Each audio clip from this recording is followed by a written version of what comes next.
Darren Kittleson here for the next issue of Coaching Corner. Hey, it's November, so it's the almost end of the year, and as we were wrapping up this year, one of the thoughts I had as far as a message from a Coaching Corner's perspective was really looking towards the new year.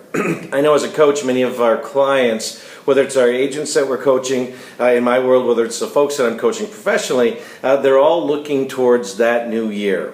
And in a dialogue I had today, I got an idea about today's message, and that was this whole idea about where does work begin and fun begin in our business, and do they have to be mutually exclusive? Now, what do I mean by that? Well, this client I was coaching this morning had a conversation with me about how they're looking towards next year and saying, you know, I'm going to focus more on playtime. And I love hearing that, by the way. I love hearing that. And I said, so tell me more about that. And they went on to say, well, they've been really focused and hung up on this thing called work for far too long, and they really had this idea that next year was going to be more for play. And so that intrigued me, and so I just asked another question. Now, remember, in coaching, so much of our opportunity to help move people along is in the questions we ask. And so I asked this question. I said, so tell me this. Does work and play have to be mutually exclusive? I mean, when you look at it and you start your day, do you say, this is my day of work, and it's kind of drudgery, and then those days that you've blocked off to go play, those are your days of play, and they're joyful? And I said, is there any way that they could be the same?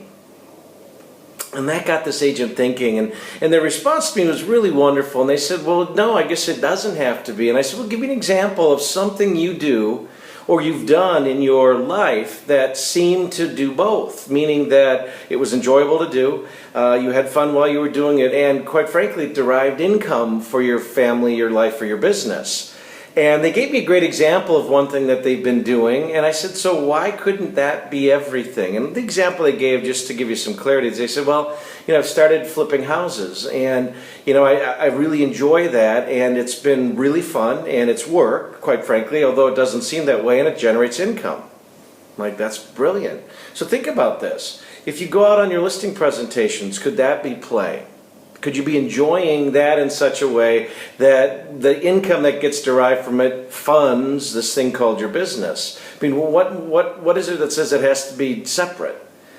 And so as we're coaching our agents, what I want to just plant the seed with each and every one of you moving into the next year is that idea about the fact that work and play don't have to be mutually exclusive. In fact, the stronger we get at our skill sets, and this is a coaching opportunity for our agents, the more they can truly play when they're across the table from a buyer or across the table from a seller, or, and this is a stretch for many of your agents, they could really feel like they're playing when they're doing whatever their lead generation activities are. And in doing so, recognizing all of that is simply a choice. And if that's the choice they make and they operate from that choice, what does life look like? Because here's the thing I know, and this is being a little selfish, when my associates are happy, my life is so much better as well.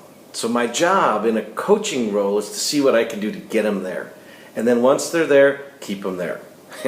That's it for this edition of Coaching Corner. I trust I planted some seeds of thought in each of your heads today. I want to say thank you so much for watching. Have an awesome day.